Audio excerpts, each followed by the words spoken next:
I was endlessly scrolling the internet the other day and something took me back. Dinosaurs in a Disney movie. Whether in documentaries, books or movies, we can't seem to get enough of dinosaurs. But there's one film that stands out a little more than others.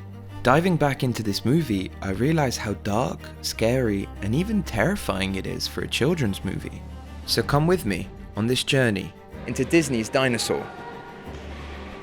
As I walk through these halls surrounded by the skeletal remains of creatures that once ruled the earth, I can't help but marvel at their power and mystery.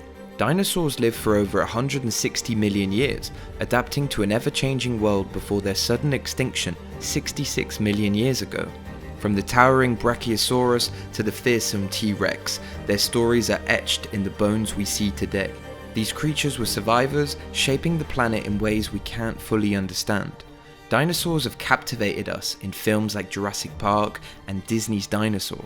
As a kid, I saw Dinosaur as an adventure, but watching it again now, I've realised how much darker it is than I first thought. For a Disney movie, it's surprisingly raw, tackling survival, loss, and lots of other darker adult themes. Also in this video essay, I'll be interviewing my very good friend Nathan Galley, a 3D animator and film director specializing in animated animal films. With his expertise, he'll help unpack some of the creative choices and concepts behind Disney's Dinosaur, as well as giving his expert opinion on the movie. Going back into Disney's Dinosaur, I first saw the cover, and I got sent back. We had a big cupboard full of DVDs and VHSs, and one of my earliest memories is seeing this iguanodon stare at me. In 2000, Disney released Dinosaur, a film unlike anything they'd ever made before, combining cutting-edge CGI with live-action landscapes. It pushed the boundaries of animation, but where most Disney films were whimsical and filled with joy, Dinosaur was something else, darker, rawer, and more grounded in harsh reality. I remember the box vividly, sitting on the shelves in my home, the blue skies, the prehistoric cliffs, the giant dinosaurs. It felt mythical. I'd watch it over and over again. But this film was strange, because whenever I talk about it with people at school, no one seemed to have ever seen it but me. And looking back, I realised why it felt so strange and different. It was Disney taking a risk in a changing animation landscape. To understand why Dinosaur was groundbreaking, we need to look at where CGI animation stood in 2000. 5 years earlier, Pixar had stunned the world with Toy Story, the first fully CGI animated feature film. It was clean, colourful, stylized, a complete departure from Disney's traditional hand-drawn masterpieces. By 2000, Pixar had already followed up with Bug's Life and Toy Story 2, solidifying its dominance in CGI animation. Disney, meanwhile, were facing an identity crisis. While their traditional 2D animation was still fantastic, the studio knew they had to innovate to stay relevant. This is where Disney's Dinosaur came in, pushing their animation department into uncharted territory.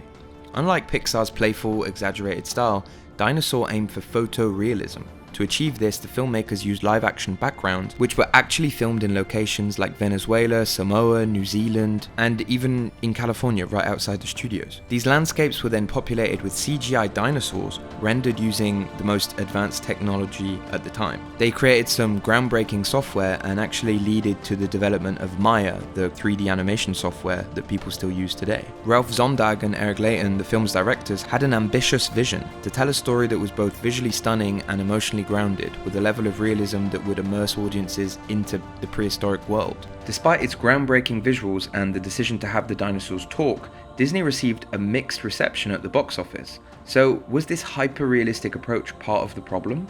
En fait, le problème, c'est que les gens qui prennent les décisions chez Disney insistent pour que les dinosaures parlent. Il y a des scènes humoristiques, on les stylise beaucoup, on les anthropomorphise, des humains qui ont l'air des dinosaures. Ça, tu peux le faire. Mais là, en fait, on balance entre eux un style réaliste et un style stylisé. Et ce qui est intéressant d'ailleurs, c'est que les antagonistes du film, les Carnotaurus, ils ne parlent pas. Et ces personnages-là, ils fonctionnent plutôt bien. Looking back at some reviews from May 2000, it's fair to say that the hyper-realistic approach left viewers with mixed feelings. But let's just go back a second for people who may not have seen this movie or people who don't remember it like most people.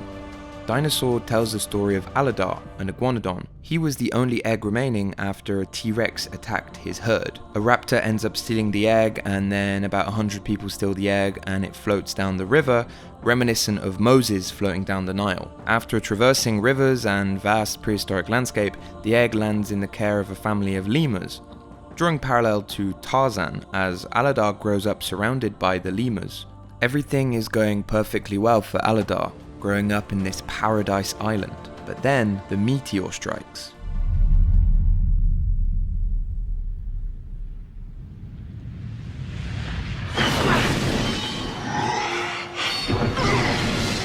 This scene hits with the force of an apocalypse. The paradise is obliterated in minutes. Life is turned to ash.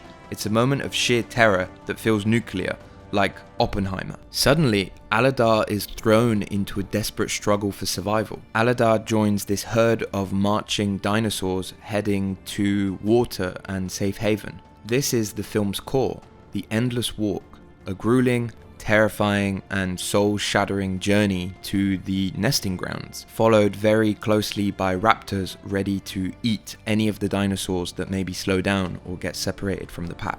This endless walk introduces us to Crone, the herd's leader, the misunderstood villain. Crone embodies survival of the fittest. To him, weakness is a liability and only the strong deserve to survive, marching them endlessly, no matter how many fall behind. He believes this is the only way to ensure survival of the majority. There's no water till we reach the other side. And you better keep up, because if a predator catches you, you're on your own. Move out!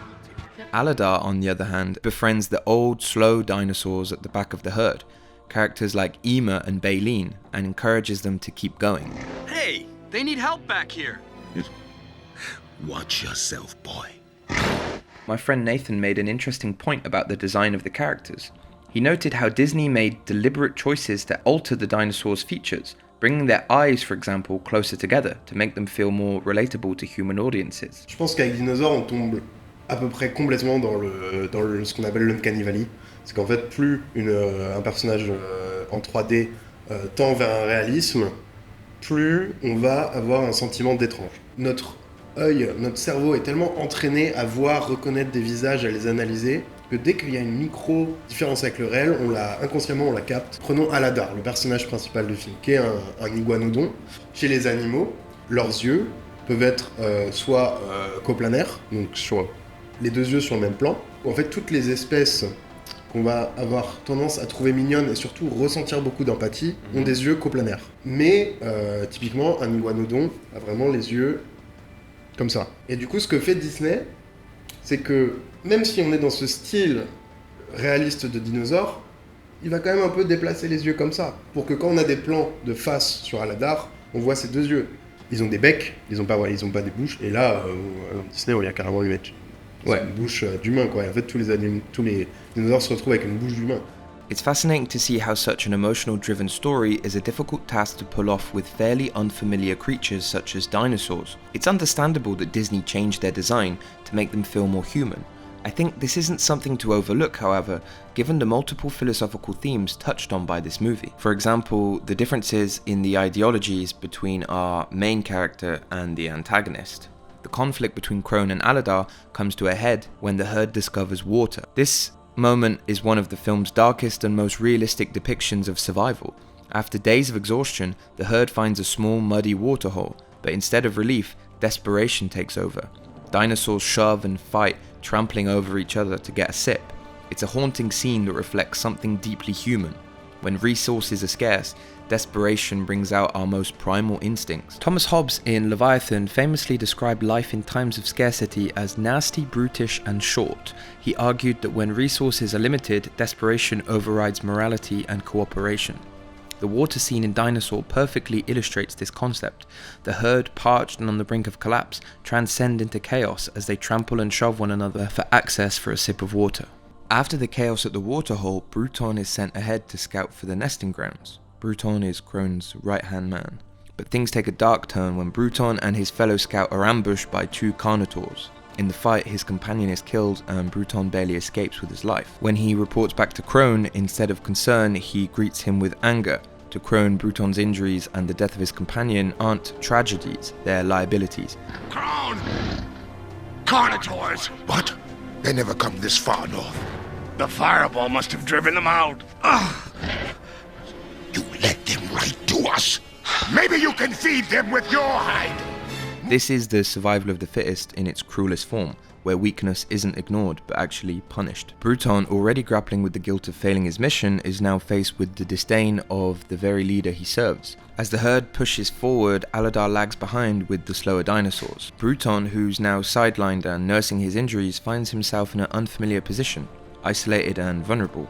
Aladar, noticing Bruton's state, offers him kindness despite their differences. It's pouring down with rain, and the group of dinosaurs hear the roars of the Carnotaurs.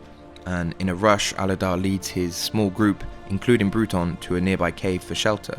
When the Carnotaurs finally break through, Bruton confronts them head-on. His efforts cause part of the cave to collapse, blocking the predator's path and giving the group time to escape. You help the others! He tells Aladar to go and save the others, while sacrificing himself, and for the first time, Bruton's stoic resolve is not for himself, but for the safety of others. This is Bruton's redemption, and in this moment, he decided to act selflessly.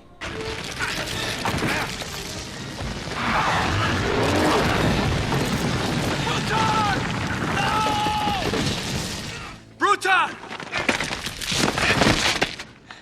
After Bruton's death, Aladar is overwhelmed by the weight of it all. He realizes he's been surrounded by death this entire journey. Friends, strangers, and even his enemies falling one by one. It's too much. Trapped in the dark cave with no visible way out, Aladar finally reaches his breaking point. It's gone. We're not meant to survive. For the first time, he gives in to despair, convinced they're stuck and there's no hope left. But then, the older dinosaurs, the ones who have been dismissed as weak or useless, step in. Despite their exhaustion and fear, they refuse to give up. Their quiet resilience and belief in Aladar inspire him to dig deeper and keep going. Together they work through and break through the rubble.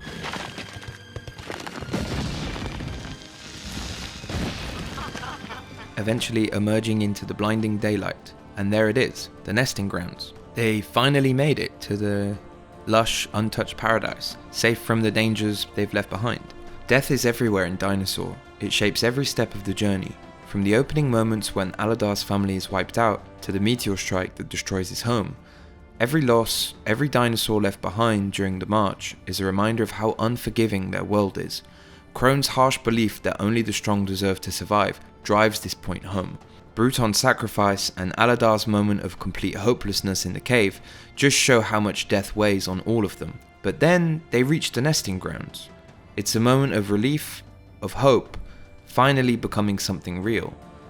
The untouched land is peaceful, alive, and full of promise. And when the hatchlings start breaking through their shells, it's overwhelming. A reminder that life, no matter how fragile, finds a way to continue. For Aladar, who's lost so much and been surrounded by death this entire time, it's a moment of pure renewal. These tiny, vulnerable creatures represent something bigger than survival. They show that choosing kindness, holding on, and refusing to give up can lead to something beautiful, but their fragility is a reminder too. Hope is powerful, but it's not guaranteed. It's something they'll need to fight for, just like everything else in their world. Despite its darker themes and emotional weight, Dinosaur ultimately follows Disney's classic hero's journey trope. Though, had the film been directed by someone like Paul Verhoeven like it should have been, it might have taken a far grittier and more subversive path. À l'origine, c'est un projet qui est développé par Paul Verhoeven, donc quand même un réalisateur hyper radical, qui est européen et qui a une vision de ce film dinosaure complètement différente de celle qu'on connaît.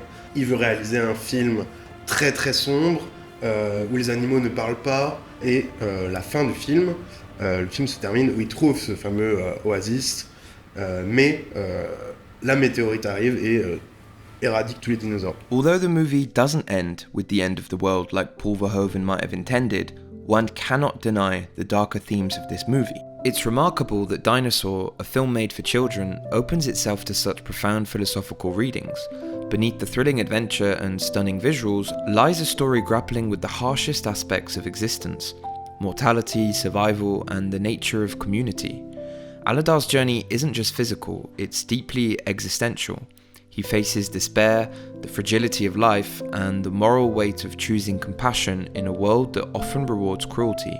Philosophical themes are woven into the narrative, and yet, amid all the darkness, the film never loses sight of hope. It suggests that even in the most unforgiving circumstances, connection and resilience can triumph over despair. For kids, it's a story of dinosaurs, but for adults, it's an exploration of what it means to endure, to care, and to persist when the odds seem impossible. Et ce qui est intéressant d'ailleurs, c'est qu'en fait, si tu regardes l'état de Disney aujourd'hui, il y a une sorte d'héritage de dinosaures. Dans par exemple le remake entièrement 3D photoréaliste du Roi Lion. En fait, ça reprend une grande partie des codes et des idées de dinosaures. Standing here at the Natural History Museum in Paris, in front of the skeleton of an iguanodon, it's incredible to reflect on why dinosaurs have fascinated us for so long. They represent something ancient, powerful, and mysterious, a world so vastly different from ours, yet eerily familiar in its struggles for survival. And that's why, over 2 decades later, this film still feels so profound. It's more than just Disney's darkest movie. It's a reminder that even in the harshest circumstances, empathy and cooperation can lead us to something great. So, thank you for watching this video about Disney's Dinosaur. I hope you liked it. If you like this video, remember to like, comment, and subscribe, and put the notification bell on for any news about my upcoming videos. And yeah, thank you very much. All the best.